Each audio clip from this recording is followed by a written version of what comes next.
This is our group final project for ethical and professional issues, and the topic we are researching is what the Russian Internet Research Agency is and what it does in the US. Our group is Jack Bigej, Van Abbot, and Nick Zullo. The Russian Internet Research Agency, known as the IRA, has recently been attempting to manipulate the American people using social media bots, commonly known as trolls. They have created these trolls to try to polarize American citizens by inciting rallies or movements over politically contentious topics. Ultimately, these bots were used in an attempt to influence the 2016 presidential election. Something important to note is that this project has been in operation for quite some time, and that the United States is not the only country that the IRA has attempted to manipulate. The main stakeholders in this specific instance of the IRA intervention are very straightforward. The American citizens are firstly a large stakeholder because they are the subjects of Russian influences. The American government is another stakeholder because their citizens are exposed to manipulative information and it is their duty to protect the American people. Furthermore, the US government's integrity is at stake if the IRA succeeds. Finally, the Russian government and by extension the IRA are stakeholders because they are the manipulators seeking advantage by influencing another country's population. The initial questions we had starting this research were what were the IRA's initial objectives and how have they developed with the IRA? What was the extent of the IRA's intrusion into US politics?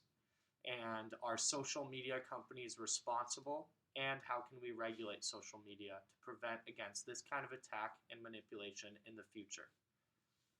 A quick overview of what the IRA is in colloquial terms, they are a shadowy organization based in St. Petersburg, Russia, who spreads false information on the internet. Basically, they are a troll farm. Most notably, they spread pro-Kremlin propaganda by creating tons of fake accounts online to portray an army of supporters. The video I'm about to show makes it quite clear that Russia prefers to operate in the darkness and tries to not let word get out about this organization. St. Petersburg's notorious troll factory is finally giving up its secrets thanks to a few brave former workers such as Vitaly Bespalov. 200 people. The 26-year-old journalism grad became a troll by accident in late 2014 when he answered an ad at the Internet Research Agency. I figured out early that the main goal was to create a picture of the world and the internet that mirrored what was being shown on Russian television. Bespalov was put on the Ukraine desk. Russia's covert support for rebels in eastern Ukraine was underway, so anything that made Ukrainian government soldiers look bad was a priority, especially stories about dead children. We saw a news story that some militiamen were hiding in the school in Donbass and it was being shelled. Some children died. The facts were unclear, says Bespalov, but that didn't matter. We simply took the news stories and wrote that Ukrainian soldiers shot and killed the children. That's it. No hesitation. Murat Mendyarov spent 3 months as a troll in early 2015. Under the fake name Ivan Putkin, he was told to use the comments section to rebut critical stories about the Kremlin. What kinds of things were they asking you to write? Things that applauded the United States or things that applauded Russia? Applauded Russia, of course, and unfortunately, and that's the horror, to hate America. The pay was good, he says, $1,000 Canadian a month, but he said it was soul-destroying, so he left after 3 months. It was not criminal in the terms of the law. It was a criminal in the terms of the ethic and moral. Since he's spoken out, Mendyarov has been detained by police. While Bespalov has endured ridicule on Russian state TV. He was portrayed as a hard-partying opposition supporter, not worth listening to. Bespalov says he's speaking out, hoping such fake news factories will be shut down. I didn't like the atmosphere of lies and distortion. I see this in Russia, and I don't like it. In St. Petersburg, our CBC crew stopped by the troll factory. The security guard wasn't happy. He told us not to come back. Most workers cleared out a few months ago. Russian media has reported they've relocated to a new site. Both men were gone long before the alleged U.S. election tampering, but both also say they're sure such meddling is still going on. Chris Brown, CBC News, St. Petersburg. So aside from the video, we'd like to emphasize that IRA bots have been around since at least 2014, They exist in at least 7 languages, and they have been identified on more than 300 social media platforms. These bots take the identity of political groups and extremists, news media sources, fearmongers, and your just average Joes.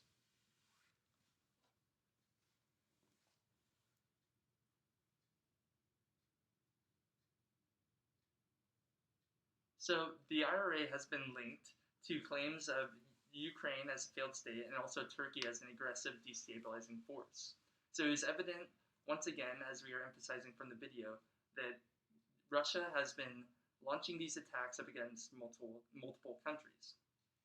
The IRA seeks to politically polarize the U.S. by creating civil unrest and distrust in the government through the spread of inaccurate news stories and politically charged posts, advertisements, and events. So, moving forward to the events of the 2016 election, it is widely known that Russia has been accused time and time again for interfering in this election. And it turns out, to get more specific, it was the IRA behind it. What they were instructed to do was to criticize Hillary Clinton every opportunity they had. They put out dozens of fake ads across all social media platforms to try and bash her. All the while, they took tons of fake ads out publicizing her opponent, Donald J. Trump.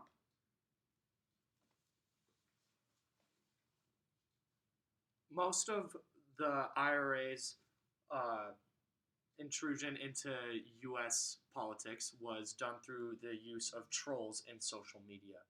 The IRA's approach to trolling for a U.S. target audience can be split into 5 different categories.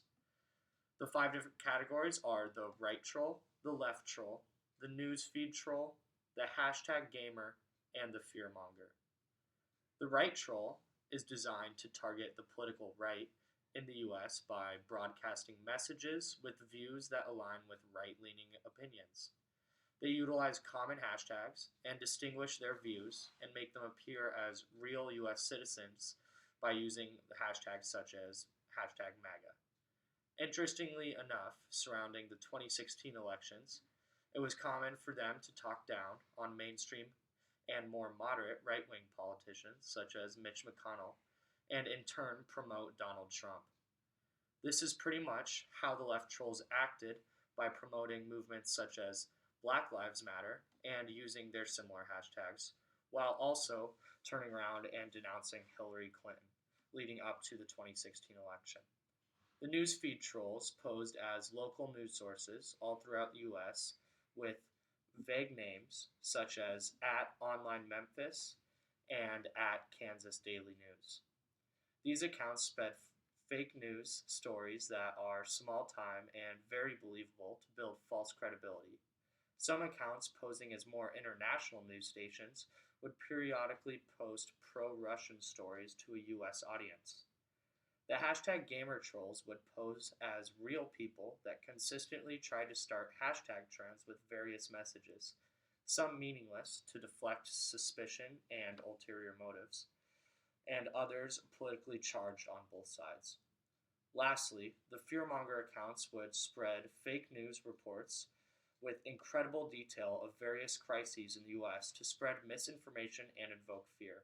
These crises varied from fake Ebola outbreaks in Atlanta, Georgia, and supposed salmonella contaminations in grocery store turkeys around Thanksgiving time to even explosions at a chemical plant in rural Louisiana.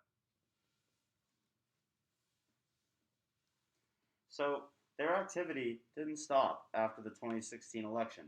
There has been evidence gathered that they resumed their meddling in the recent 2020 election as well, using the same tactics that they did in 2016. They pose as Americans and target both sides with wedge issues, posting fake ads and fake propaganda across Facebook, Twitter, and any other platform that Americans use social media, Instagram as well. They use wedge issues. As Van and Jack pointed out before, they use issues such as Black Lives versus Blue Lives Matter, gun control, the people who want guns versus the people who are looking for stricter laws, immigration, which is why building the wall was such a hot topic in both elections, and LGBTQ+ in their community. The Mueller report even indicted 13 individuals and 3 organizations alone for interference in the 2016 election, but that clearly hasn't stopped them as they continued their meddling in the United States. To answer our research question with how can and should we hold social media companies responsible and how they and the US government can respond. So first off, there can't be too much of a response because the nature of this attack is very hard to detect, and it's just very difficult to hold social media companies accountable. This attack is coming from overseas on the internet, and it is unreliable to be able to trace the origin of the attack. So with that being said, the ideas we came up with were to spread more awareness around this kind of risk and attack to the US public. Social media companies should be required to provide informational videos or slideshows or something of the matter before users sign up to their website so that they can become more aware of this. And secondly, the government can launch national campaigns to spread awareness about this to the US population, even to people who aren't necessarily on social media but could still be influenced by the ideas spread on it. And finally, I would just like to touch on the division in our country. Right now, this is the most divided this country has ever been. And that is one of the main tactics, is deploying wedge issues to further this division. That is their goal. Political division in our country runs rampant every day. Democrats and Republicans have never been so divided. This is exactly the IRA's goal, and it is clear that they don't want out. They want to continue to meddle in other countries' affairs as well, not just the United States. This was evident in their continuation to try and sway voters in the 2020 election after the entire fiasco in 2016. Yes, there are 2 political parties in the United States, but when there is a threat to our security like there is with the IRA, we must forget our political allegiance and come together as Americans. These are the sources that we used.